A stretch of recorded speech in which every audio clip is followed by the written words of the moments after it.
Fala máquina, Britão aqui. Hoje a gente vai ver um caso clínico de uma paciente jovem que dá entrada no pronto-socorro com queixa de poliúria.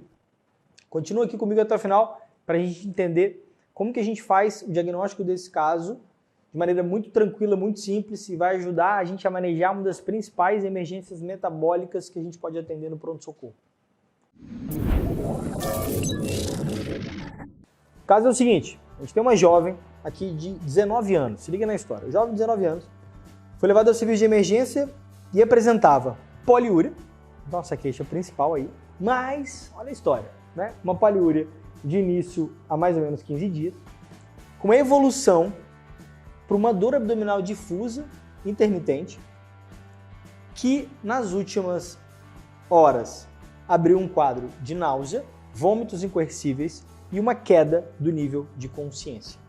Então repara que a gente tem, assim, de ponto de vista de entrada, né, de uma evolução, uma poliúria, que a paciente reconhece, mas a gente tem uma piora progressiva. O primeiro dado aqui que é legal a gente levar em conta é que toda vez que a gente está atendendo um paciente que apresenta sintomas de piora progressiva, é bem provável que a gente esteja frente a um paciente grave ou potencialmente grave, vai? Então é muito legal que a gente esteja sempre atento a essas pioras. Não é normal um paciente apresentar, por exemplo, uma dor desproporcional ou um sintoma desproporcional ou uma piora muito rápida. Todas essas situações a gente sempre está muito atento. Vamos continuar. Ele refere que antes disso, então mais ou menos aí com 15 dias, 2 semanas atrás, essa jovem tinha uma queixa de gripe. Um detalhe, então a gente tem gripe, ponto de partida, né, sintomas gripais, que não foram relatados, e essa evolução com que a gente falou. Na época da gripe, a única coisa que essa paciente queixava era a alteração urinária, que ela já apresentava, um certo cansaço, uma certa náusea. Bem, aparentemente pode ser tudo relacionado à gripe. Esses sintomas de dor abdominal, vômitos incoercíveis e queda de nível de consciência já é algo mais recente. O paciente teve uma melhora do quadro gripal, porém não melhorou desses sintomas. Foi encontrado na cama, olha, então imagina, né? A mãe, a tia, né? A pessoa que estava em casa, o irmão, encontrou o paciente na cama, né? Gemendo, ou seja, né? Prostrado ali na cama e pouco responsivo. Você chamando a pessoa pelo nome e ela demorando para encontrar você, para te olhar, para responder alguma coisa. Por isso essa história de queda do nível de consciência também, ou de alteração do nível de consciência. Parece aqui um quadro de confusão mental, né? Na história médica pregressa, irrelevante, uma jovem de 19 anos, né? atualmente não está tomando nenhuma medicação. Um caso interessante porque a gente vê hoje em dia um aumento, né, excessivo de jovens em uso de medicações controladas, principalmente por tratamento de transtorno de ansiedade e depressão. Mas essa paciente não faz uso de nenhuma medicação, o que faz a gente pensar realmente num quadro, principalmente aqui, patológico, obviamente, né? Ao exame físico mostrou-se pálido e com uma face doentia. A ideia da palidez, ok, palidez é um dado bem objetivo, né? A gente pode avaliar pela mucosa, mas essa ideia da face doentia, eu gosto muito de falar que é aquele feeling que a gente tem no paciente, de olhar e bater o olho e falar, esse paciente não está bem. Né? Você olha, você vê, caramba, esse paciente não está bem. Tem alguma coisa de errado, né? Fácil de um paciente com muita dor também é muito típico, né? A gente consegue reconhecer um dado aqui da ectoscopia, né? Legal, né? A ectoscopia, ela já fornece pra gente algumas coisas aqui, né? A palidez, eu gostaria que a gente ficasse atento aí, né? Temperatura, né? Temperatura normal aqui, sem alteração, 36,5, pulsação 140, nossa, uma bela de um ataque cardíaco. A pressão arterial de 80 por 40, paciente hipotensa, e a frequência respiratória de 40. Olha, aqui só por essa brincadeira aqui, né, a gente teria os critérios de NILS pontuaria, CIRS pontuaria, Quick-SOFA pontuaria, então a gente tem um paciente grave, realmente um paciente muito grave. Ao exame de cabeça e pescoço, constatou-se que suas membranas estavam ressecadas, então sem palidez e ressecamento. O olho está fundo, mais um parâmetro aí de desidratação, tá? E aqui vem um detalhe aqui, né? E seu hálito exala um odor incomum. Cara, se você já sabe o diagnóstico, eu quero que você marque aqui o minuto e coloca o diagnóstico. Minuto desse vídeo, minuto, segundo, e já bota o diagnóstico, quero ver se você já acertou, mas não desiste não, continue. Se não acertou, continua. Os pulmões estão bilateralmente limpos, com frequência e profundidade das respirações aumentadas, né? Uma taquipneia, mas um murmúrio vesicular normal. Exame cardíaco, taquicardia.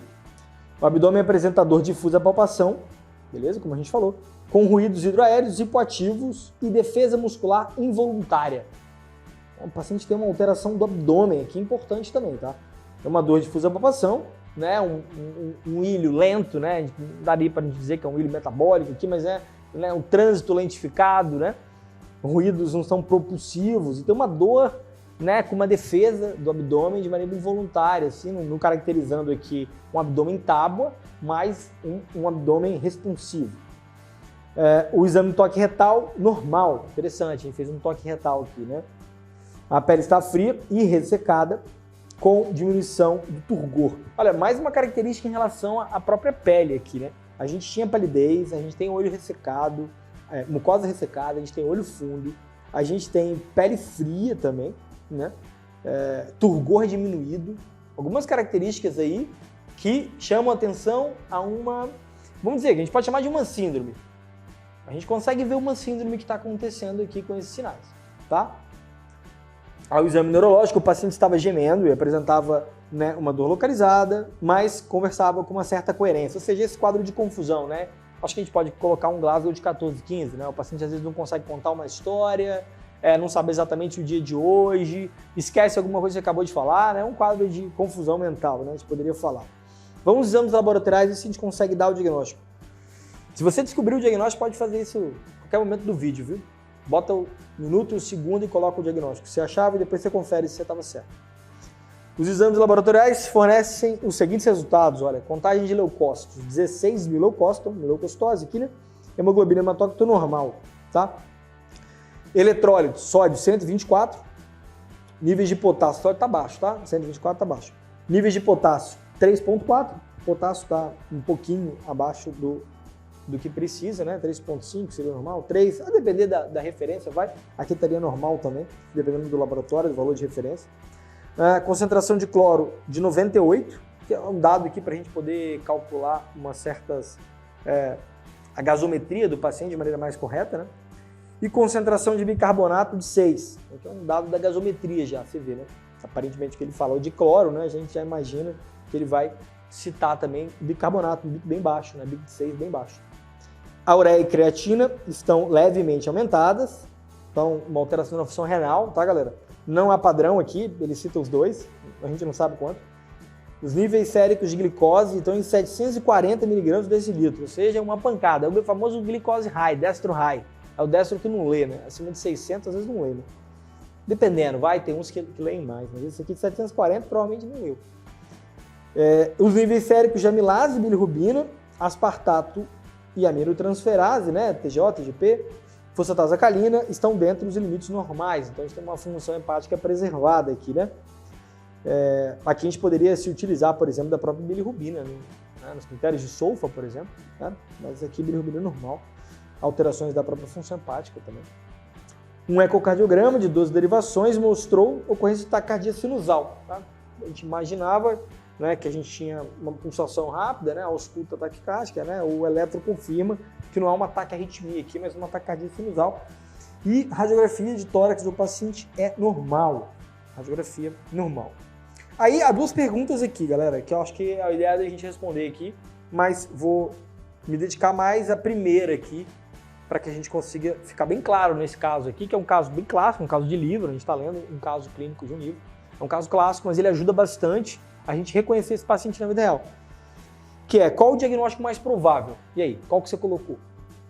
Dá uma olhada lá. O diagnóstico mais provável dessa paciente é uma cetoacidose diabética, ou seja, uma das principais e mais temidas emergências metabólicas pode chegar para você dentro de um pronto-socorro, comumente relacionado a um paciente diabético tipo 1, que faz uma grave deficiência quase que absoluta ou até mesmo absoluta da insulina, fazendo quase que uma inanição celular, mudança do shift de metabolismo de aeróbio para anaeróbio, produção de corpos cetônicos, gerando uma acidose metabólica, uma cetose urinária, que aqui não foi descrito aqui no exame de urina, mas caracteriza muito bem o diagnóstico da cetoacidose diabética e elevação da glicemia, ou seja, esses 3 pontos que levam ao diagnóstico de cetoacidose. Então, se você lembra dessa fisiopatologia também, de certa maneira, com o que a gente descreveu, a gente acaba chegando à suspeita desse diagnóstico, né? Elevação da glicose, acidose metabólica, BIC estava de 6 e corpos cetônicos na urina. Aqui a gente não há descrição, como eu falei para vocês, de corpos cetônicos, mas pela gravidade do caso, a gente pode sugerir, a gente pode suspeitar, obviamente, de cetoacidose diabética, tendo como seu principal diagnóstico diferencial o estado hiperosmolar. Beleza? Detalhes que eu gostaria de chamar a atenção no caso aqui. A gente tem uma paciente provavelmente diabética que faz um quadro gripal, piora e abre um quadro de grave insuficiência, de grave deficiência de insulina. Ou seja, isso já ajuda muito a gente pensar, né? Previamente uma infecção, previamente, né, uma espoliação, previamente um quadro que consome aquele paciente e o pouco que ele tem de insulina agora não basta. Ele não consegue mais colocar a glicose para dentro da célula e ele tem esse shift de metabolismo e por isso uma cetoacidose, uma produção de corpos cetônicos, gerando uma acidose metabólica, beleza? Então esse é o quadro, né? E aqui a gente consegue continuar a perceber uma outra grande característica desse paciente, que é a desidratação. Repara que o paciente abre um quadro grave de poliúria há mais de 15 dias, não descrito, mas a gente percebe por que é grave. Porque eu digo que o paciente está pálido, há alteração de frequência cardíaca, os olhos estão fundos, a pele está ressecada, há um turgor diminuído, ou seja, características que marcam a desidratação. A gente percebe aqui que faz a gente lembrar da possibilidade de cetoacidose por causa da característica do odor do hálito. É dessa maneira que o caso tentou trazer essa possibilidade para a gente, né? Um odor cetônico, um odor de maçã, um odor meio frutificado, mas não é um cheiro muito agradável, que é esse, ele chama aqui de hálito de odor incomum, né? Que seria exatamente essa metabolização desses corpos cetônicos e o paciente exalando aquele cheiro bem característico. Então faz a gente pensar aqui. Em relação à acidose, obviamente que ele entrega mais nos laboratórios aqui, né? Principalmente quando ele abre a gasometria, né? Quando ele fala de bicarbonato de 6 aqui nessa paciente, a gente acaba vendo uma acidose metabólica, BIC baixo, né? Configura o que? A acidose pelo bicarbonato, uma acidose então metabólica, né? Não está falando de uma acidose respiratória aqui com alteração da PCO2. Você vê que o próprio caso clínico quer entregar para você esse tipo de raciocínio, mas na prática a gente realmente olharia o bicarbonato para ver se é uma acidose metabólica que esse paciente estava apresentando. Segundo lugar, ele apresenta aqui com a próxima etapa. Então, nessa próxima etapa, a gente poderia ficar aqui um tempo falando sobre CAD, que é um diagnóstico interessante, um tratamento às vezes difícil de fazer, mas um dado legal para a gente trazer é a importância de você levar esse paciente para a sala de emergência e iniciar monitorização. Se você não conhece ainda o MOV, é sempre MOV. Então, frente a um paciente grave ou potencialmente grave, a gente leva para a sala de emergência e inicia o MOV. Então, monitora, oferta oxigênio, claro, a depender do caso, se o paciente for necessário, vou ofertar O2 para esse paciente, e acesso uma veia periférica, Eu gosto de sempre lembrar que o V, a gente pode sempre fazer o quadrado, né? Eu pego uma veia e punciono e já coleto exame. Pensa que nesse caso aqui, a gente não teria os dados laboratoriais, mas a gente teria um paciente hipotenso, com sinais de hidratação, com uma provável piora da diabetes, né? Porque o destro eu consigo fazer próprio na triagem, com uma suspeita óbvia de uma cetoacidose, o hálito, né, que me chama a atenção. E aí, naquele momento, eu já colheria, por exemplo, uma gasometria e exames laboratoriais gerais, uma provável coleta de exame de urina, por exemplo. Se o paciente puder urinar, dependendo da gravidade, nesse caso, talvez até mesmo via sonda, uma sondagem de alívio, coleta um pouco de urina e já consigo manejar esse caso. Então, gostaria de trazer essa ideia do MOV, porque e é mesmo como a gente deve começar o manejo desse caso, tá? Inclusive é mesmo o manejo deve ser feito desse jeito. Monitorização, O2 e veia para esse paciente, e aí a gente vai estabelecer os parâmetros do tratamento da cetoacidose. Em termos de pilar aqui, a gente estaria falando de volume, de correção da insulina e de eletrólitos. Basicamente é isso, né? Volume, quando a gente fala de água, né? Repor, o paciente está bem desidratado, repor água. Eu sempre estou lembrando também de compensar, né, a perda compensatória dos eletrólitos, mas ao mesmo tempo aqui nesse caso eu preciso tratar essa própria glicose muito alta pela falta de insulina. Mas o paciente, obviamente, ele precisa de insulina, é um candidato aí sério a iniciar uma bomba de insulina no pronto-socorro. Se você gostou desse vídeo, se inscreve no canal, compartilha esse vídeo com algum amigo seu Deixe algum comentário sugerindo algum outro caso, alguma outra patologia para a gente discutir dessa maneira, né, pegando do livro e tentando extrair mais informação, né, pensando trazer um caso clínico que a gente vê às vezes na faculdade, mas trazer um pouco da realidade, e a gente se vê no próximo vídeo.